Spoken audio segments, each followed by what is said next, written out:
الشيطان الرجيم بسم الله الرحمن الرحيم ولو شئنا لبعثنا في كل قرية نذيرا فلا تطع الكافرين وجاهدهم به جهادا كبيرا وهو الذي مرج البحرين هذا عذب فرات وهذا ملح أجاج وجعل بينهما برزخا وحجرا محجورا وهو الذي خلق من الماء بشرا فجعله نسبا وصهرا وكان ربك قديرا ويعبدون من دون الله ما لا ينفعهم ولا يضرهم وكان الكافر على ربه ظهيرا وما أرسلناك إلا مبشرا ونذيرا صدق الله العظيم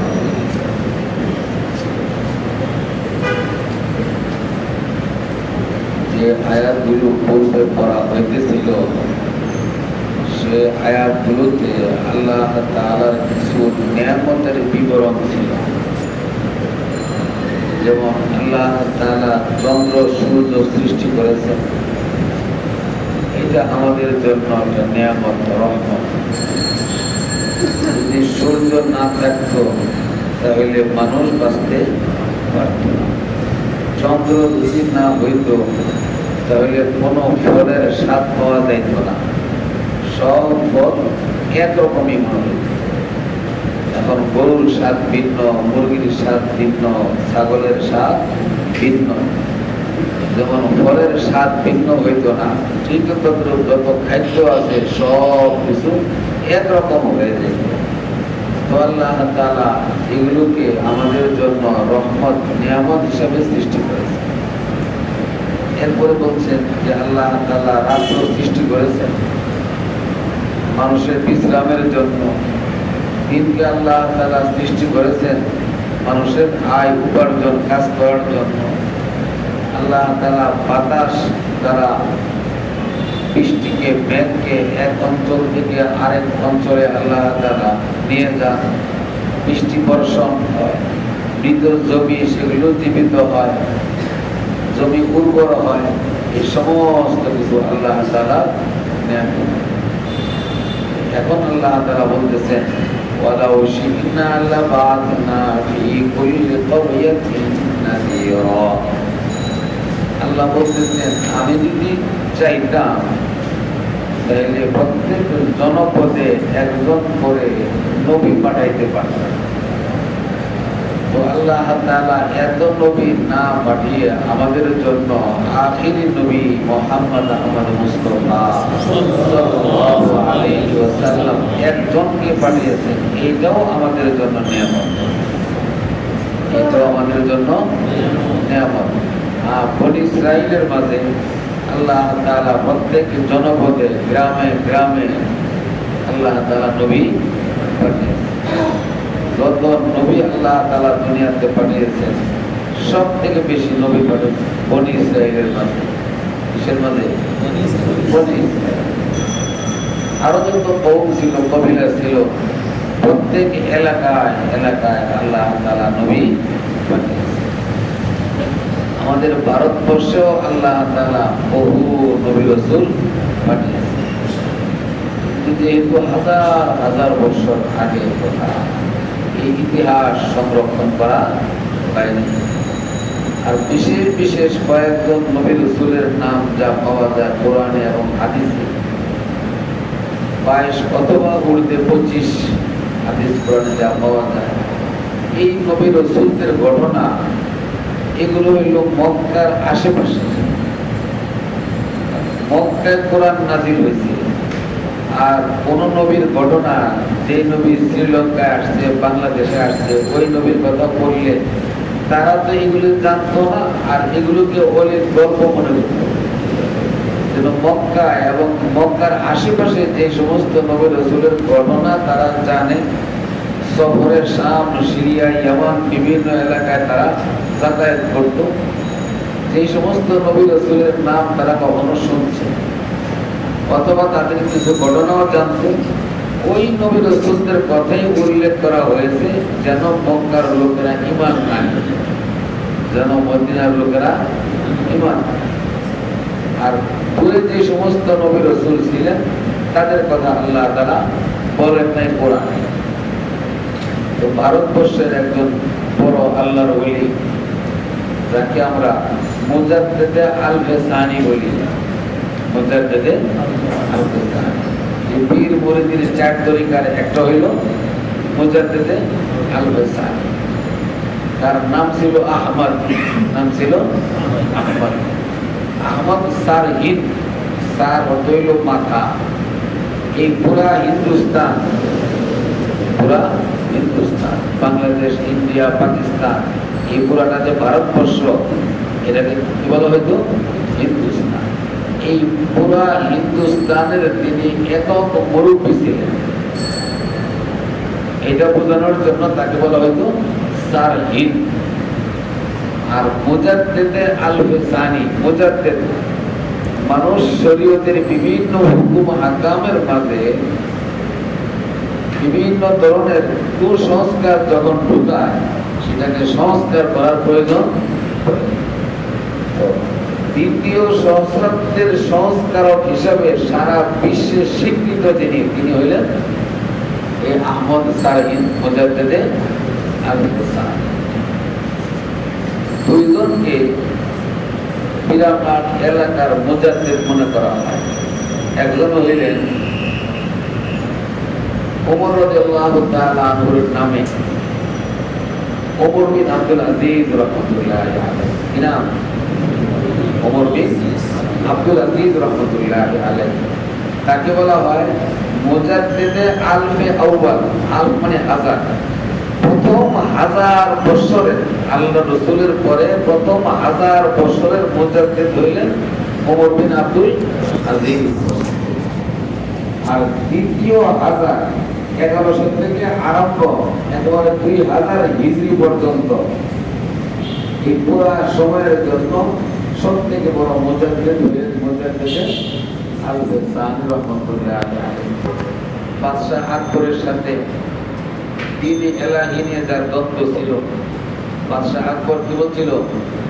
একটা নতুন ধর্ম বানাইছিল, ওই ধর্মের নাম ছিল দ্বীন-ই এলাহি। এটা যারা ইতিহাস পড়ছে সকলেই সম্পর্কে জানে।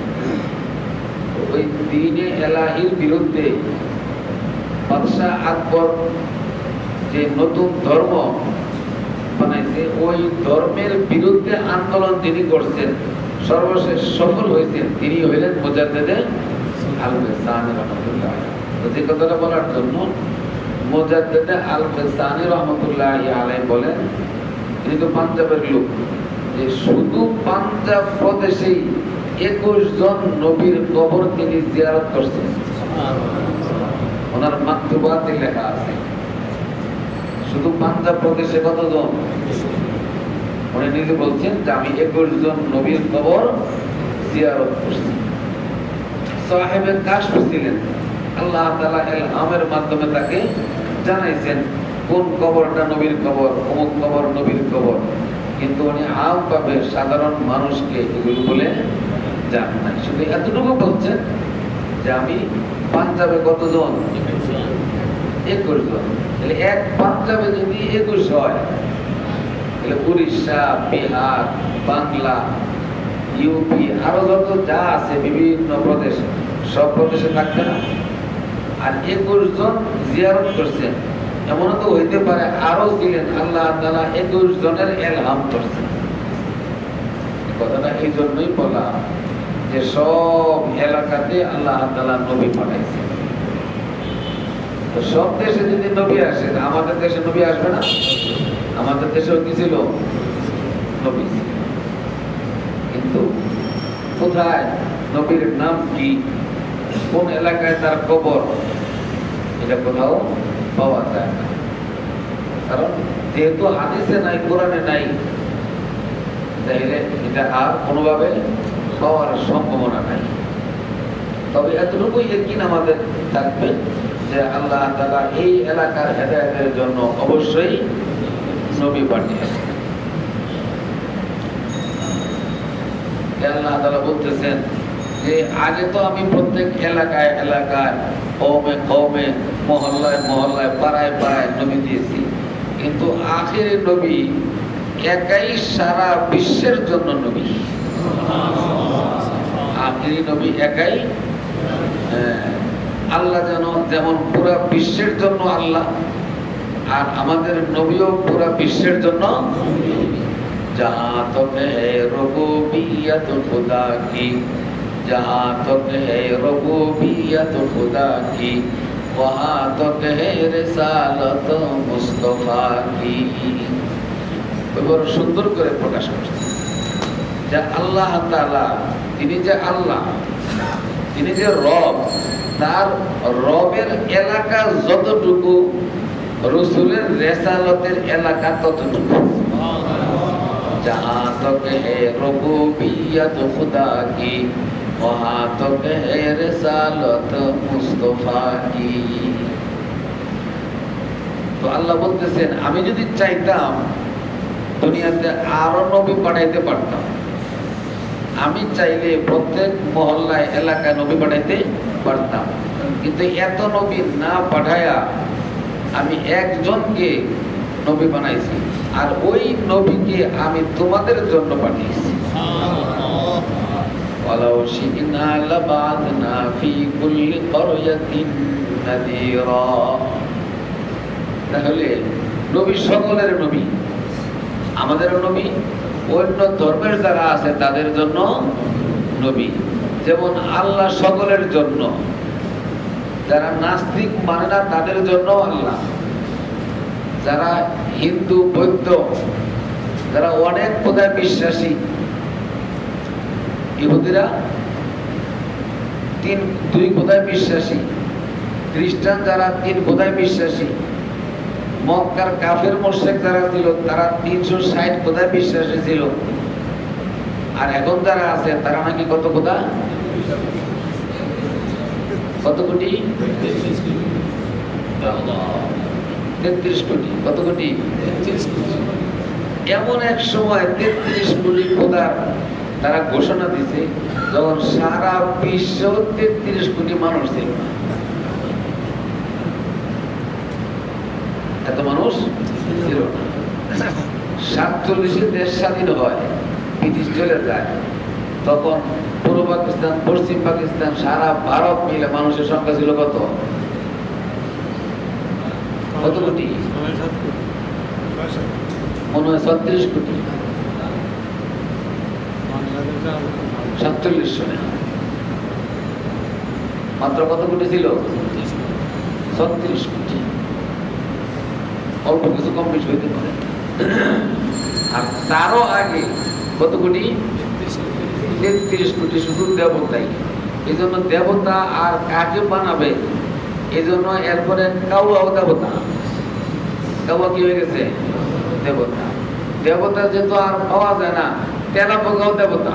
33 তো মিলাইতে হবে। দেবতা খুঁজে পাওয়া যায় না, বনের বিশ্রী হিংস্র হনুমানও কি হয়ে গেল? দেবতা। যা আছে সব দেবতা। এমনকি তাদের বিশ্বাস যে সকালবেলা ঘর থেকে বাইরে হওয়ার পরে যদি কেউ পেঁচা দেখে তো সারা দিনটাই নাকি তাদের কি যায়? কি বলে যায়। এটা আমাদের ধর্মে এই সমস্ত নাই। আমাদের ধর্মে এই সমস্ত নাই। তাদের ধর্মে, হিন্দু ধর্মে এটা পেঁচা নজরে পড়ে কি পড়ে তাইলে নাকি দিনটা কোনো কল্যাণ বয়ে নিয়ে আসে না। ওই দিন তার বিপদ নিশ্চিত। আর কাকে ডাক দিলে আবার ঘরে ফিরে যায়। কাকে ডাক দিলে ঘরে ফিরে যায়। কাকে ঘর থেকে বাইরে গেছে ওই মুহূর্তে কাকে ডাকতে, তাহলে তার অকল্যাণ হবে, রাস্তায় গেলে দুর্ঘটনা ঘটবে, বিপদ হবে। এই জন্য কাকে ডাক দিলে আবার ঘরে ঢুকি, আবার ঘরে ঢুকে দ্বিতীয়বার বাহির হয়। তাইলে অকল্যাণ থাকে না। তো যেই পেঁচা দেখলে এটা আর ফিরা ঘরে গেলেও কাজ হয় না, ঘরে গেলেও কি হয় না, কাক ডাক দিলে ফিরা দিলে কাজ হয়, ভালো হয়ে যায়। কিন্তু পেঁচা যদি নজরে পড়ে তাহলে ঘরে ফিরে গেলেও কি হবে না, আর লক্ষ্মী আসবে না, বিপদ হবে।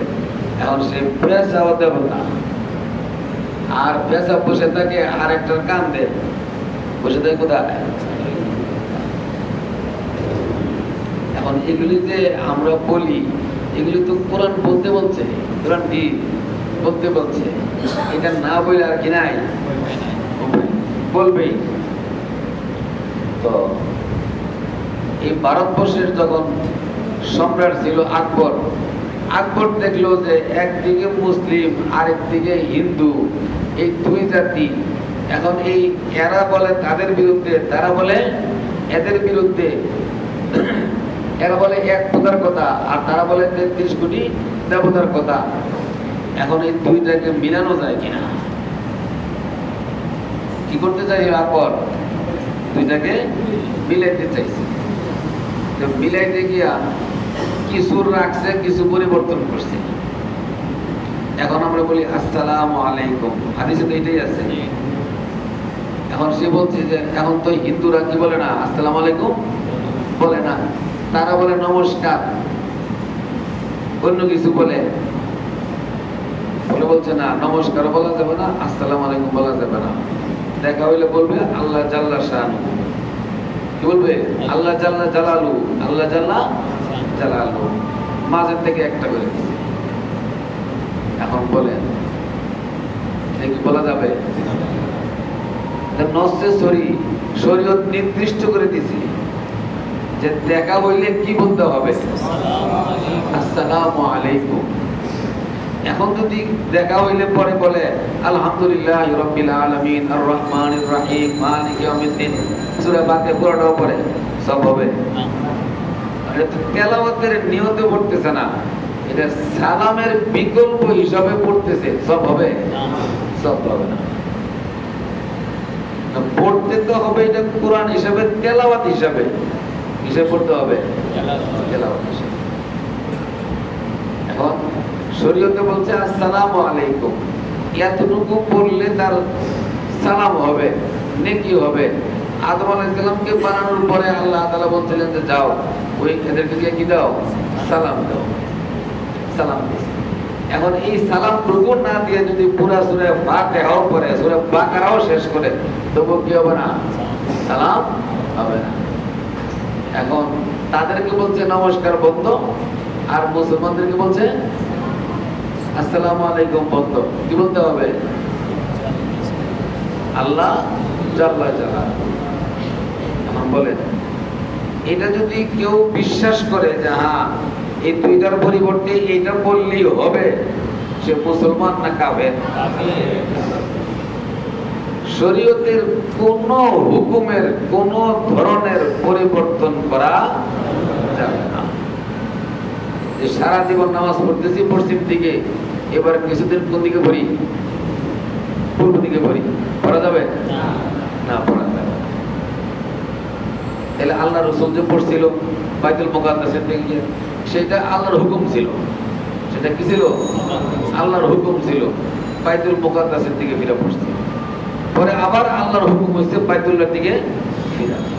সব কিছুর মূল হইল আল্লাহর হুকুম, সব কিছুর মূল হইল আল্লাহর হুকুম। যদি যুক্তিতে বুঝে আসে তো ভালো, আর বুঝে নাও আসে তবু আল্লাহর হুকুম মানতে হবে, আল্লাহর হুকুম।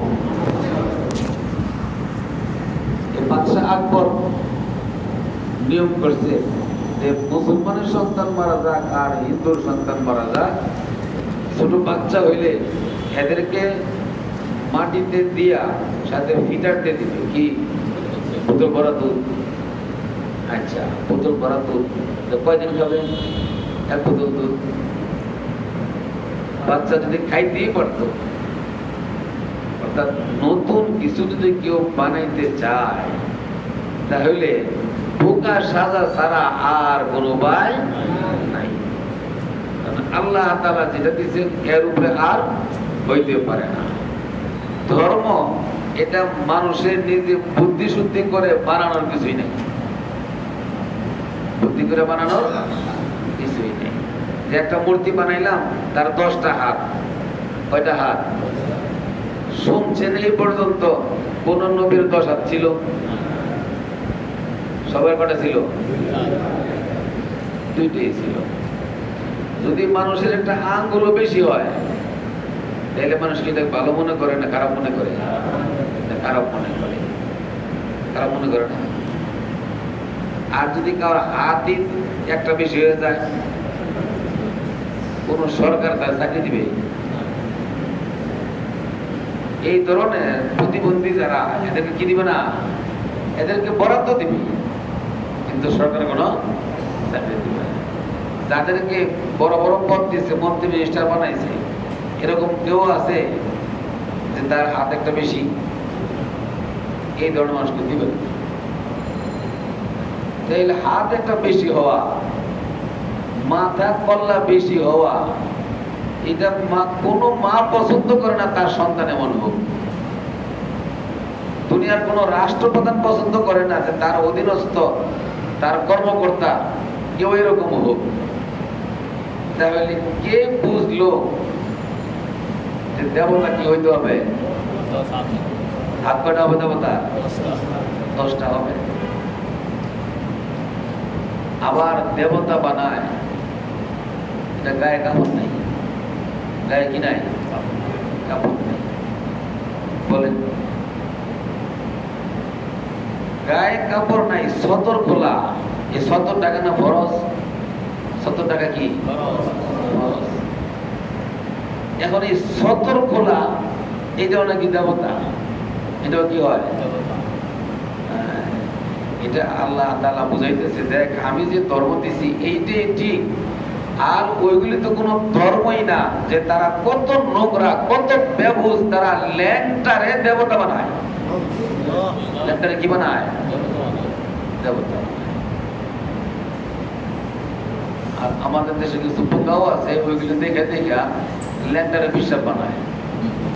ল্যাংটারে কি বানায়? বিশ্বাস। আল্লাহ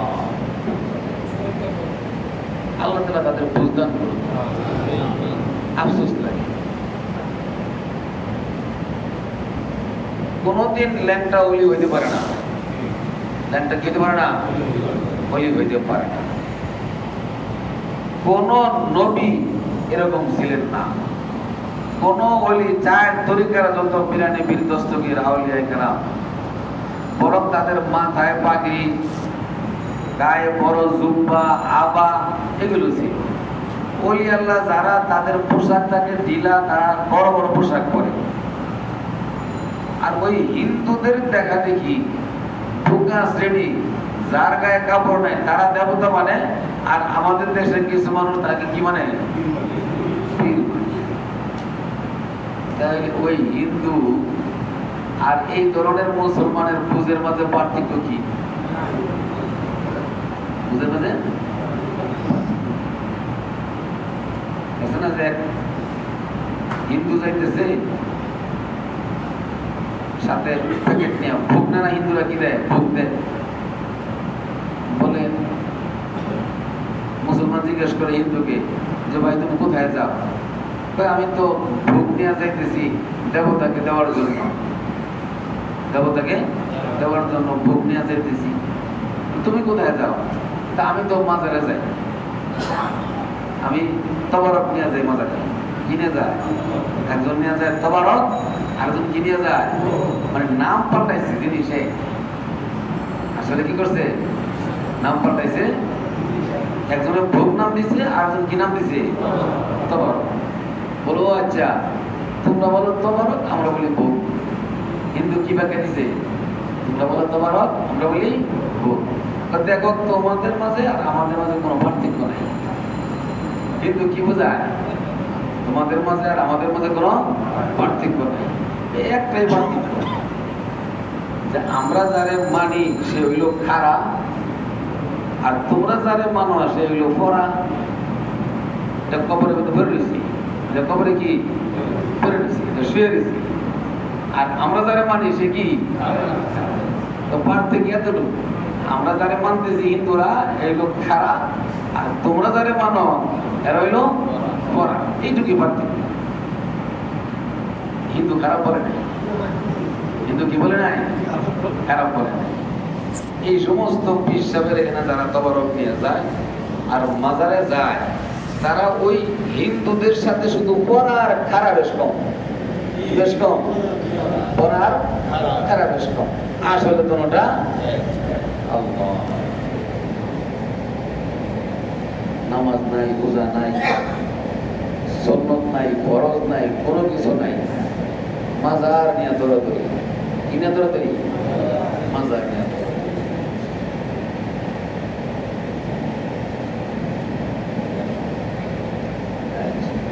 ولو شئنا لبعثنا في كل قرية نذيرا فلا تطع الكافرين وجاهدهم به جهادا كبيرا।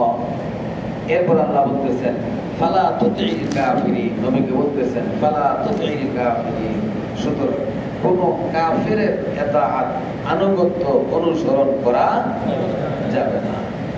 তাই এগুলো যে করা হইতেছে, মাজারে তবারক নিয়ে যাইতেছে, এবারে তাকে গিয়া মাজারে সেজদা করতেছে, ল্যাংটা পিসাবের পায়ে সেজদা করতেছে, এগুলো হইল কুফরি অনুসরণ। কিসের অনুসরণ?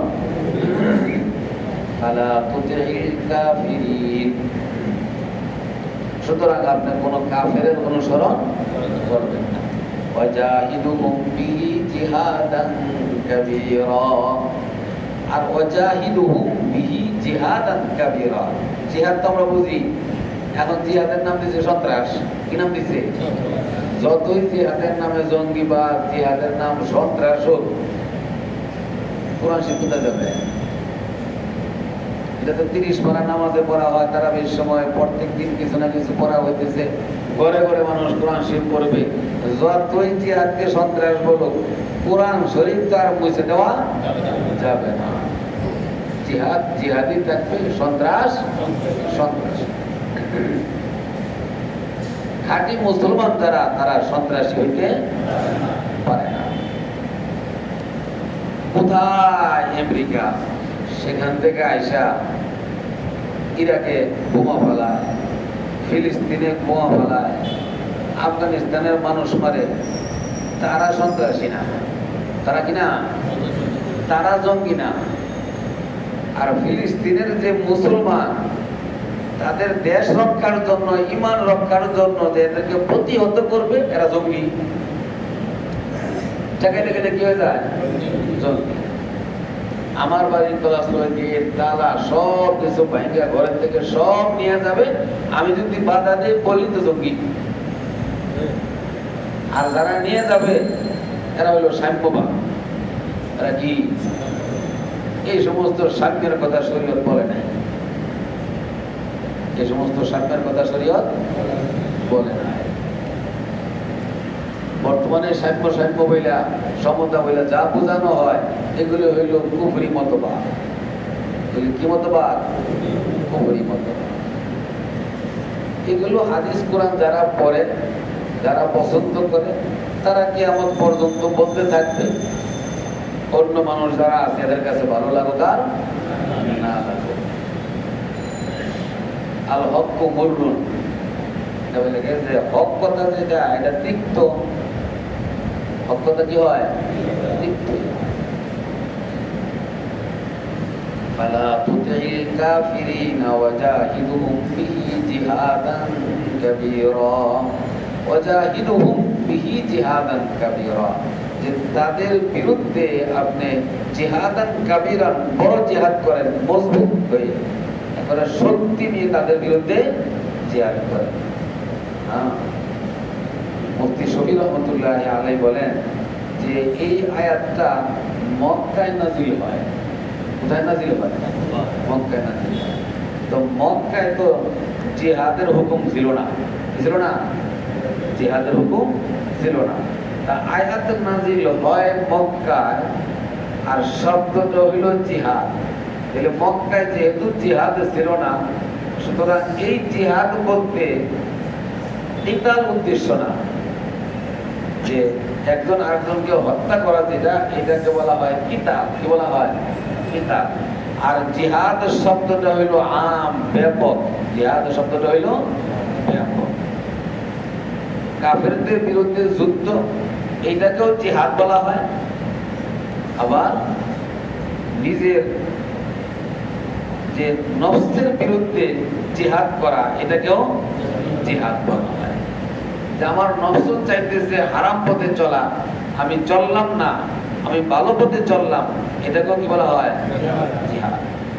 আল্লাহর রাসূল কিতাব থেকে ফিরে আসার সময়, কাফেরদের বিরুদ্ধে যুদ্ধ করে ফিরে আসার সময় সাহাবাদেরকে লক্ষ্য করে বললেন, রাজানা মিন জিহাদিল আসগরি ইলা জিহাদিল আকবার।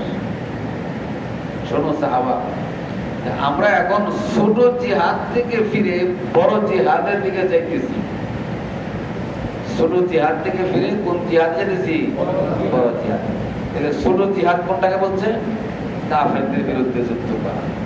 আর বড় জিহাদ হইল নফসের বিরুদ্ধে জিহাদ করা, যুদ্ধ করা। তাহলে এখানে যে বলতেছে ওয়াজাহিদুহুম বিহি জিহাদান কাবীরা, এই জিহাদটা মুফতি শফি রহমাতুল্লাহ আলাইহি বলেন যে এটা কাফেরদের বিরুদ্ধে অস্ত্র নিয়ে যুদ্ধ না, জিহাদ না, বরং এটা হইল নফসের বিরুদ্ধে জিহাদ। তাহলে ওয়াজাহিদুহুম বিহি, এই হি দ্বারা কি উদ্দেশ্য? তাহা, তখন তার এটার দ্বারা উদ্দেশ্য হইল কোরআন। কি উদ্দেশ্য হবে? কোরআন।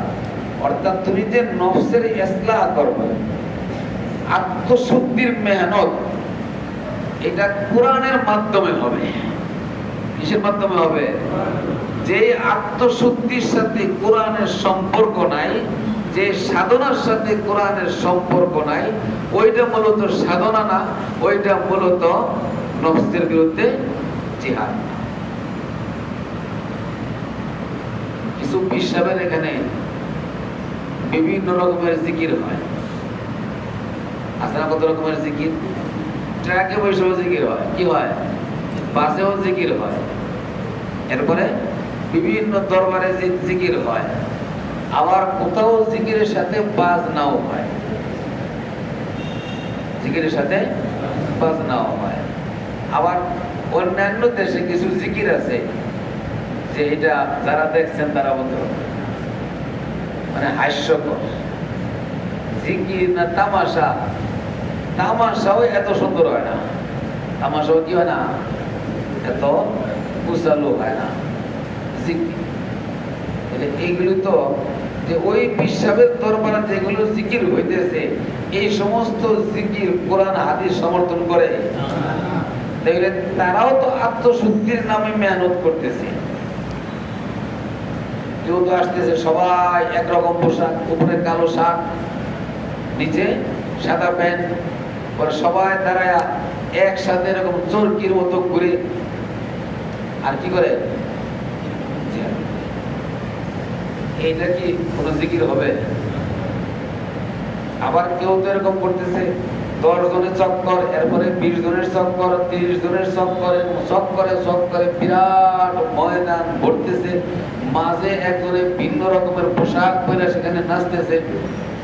জিকির কি হইতেছে? জিকির।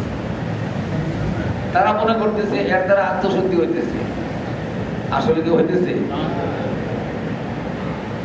যেখানে গান বাজনা হারাম, গান বাজনা হারাম। এখন এই গান বাজনা যারা করে এরা ফাঁসে, যারা করে ফাঁসে, তার গুনাহ হয়। কিন্তু কেউ যদি বলে যে এই গান বাজনা জায়েজ, তাইলে সে কি হবে? মনে নাই? কাফের হয়ে যাবে।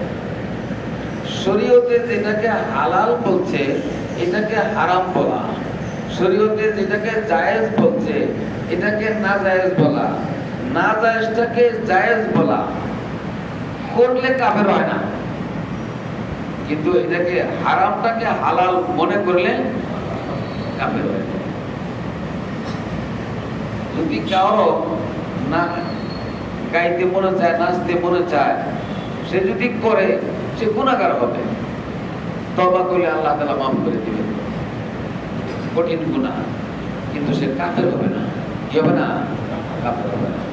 আর একজন যদি বলে যে না, এগুলি একটা চিত্ত বিনোদন, মন ভালো থাকে, প্রফুল্ল থাকে, এগুলি বহু আগের থেকে চলে আসতেছে। বড় বড় পীর যারা, তারাও কি করতো?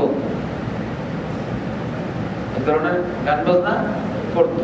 তাদের পীর মাজারে দেখে আসছি বড় বড় ডোল, দড়ি লেগে গেছে।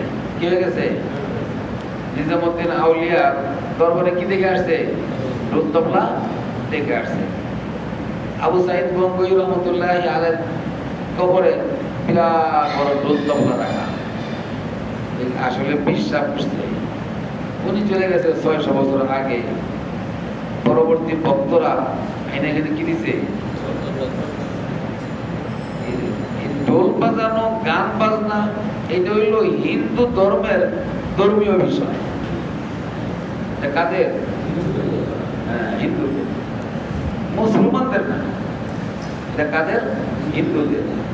এখন যেহেতু হিন্দু মুসলমান পাশাপাশি, ওই আকবরের সময় আগে পরে এই সমস্ত মাজারগুলোতে বড় বড় ঢোল তবলা ঢুকাই দেওয়া হয়েছে চক্রান্ত করে। আস্তে আস্তে এরপরে পরিবর্তন হইতে হইতে মানুষ মনে করছে যে পীর সাহেব মনে নিজে কি করতো? এটা ঢোল বাজায়। একজোড়া করম, একটা লাঠি, এটা পীর সাহেবের করম। আরে 800 বছর আগের পীর সাহেবের করম, কে জানে পীর সাহেবের করম? এটা পীর সাহেবের করম নাও হইতে পারে। এখন পীর সাহেবের করম, পীর সাহেবের লাঠি, পীর সাহেবের বদনা, এরপরে একটা ডোল কি রেখে দিছে? করম, লোটা, লাঠি যেমন পীর সাহেবের, এখন ডোলও কি দিল? তো ধর্ম শেষ করে দিল। কি ধর্ম শেষ? বলতেছে আত্মশুদ্ধির মেহনত হবে, মাধ্যম হবে কি? আর কোরআন যা আছে, কোরআনের ব্যাখ্যা হইল হাদিস। যে আত্মশুদ্ধি, যে পীর সাহেবের দরবারের সাথে কোরআনের মিল নাই, ওইটা কোনো পীরই না। এটা কি না? সেখানে গেলে মানুষের আত্মশুদ্ধি হবে না, বরং আত্মকলুষিত হবে। আত্মা কি হবে? কলুষিত হবে, আত্মা খারাপ হবে। এই কথাটাই মুফতি শফি রহমাতুল্লাহ আলাইহি বলতে চাইতেছেন, ওয়াজাহিদুহুম বিহি জিহাদান কাবীরা। এজন্য কোন বিশ্বাস কি হতে পারে না? বিবস্ত্র হইতে পারে না। কোন বিশ্বাস গান বাজনা করতে পারে না। কোন বিশ্বাস এই ধরনের বানাওয়াটি জিকির, যেগুলো শরীয়ত সম্মত না, এগুলো করতে পারে না। وهو الذي مرج البحرين هذا عذب فرات وهذا ملح أجاج وجعل بينهما برزخا وحجرا محجورا। আল্লাহ তাআলা আরেকটা নিয়ামতের কথা, রহমতের কথা বলতেছে। আল্লাহ তাআলা ওয়াল্লাযী মারাজাল বাহরাইন, এই দুইটা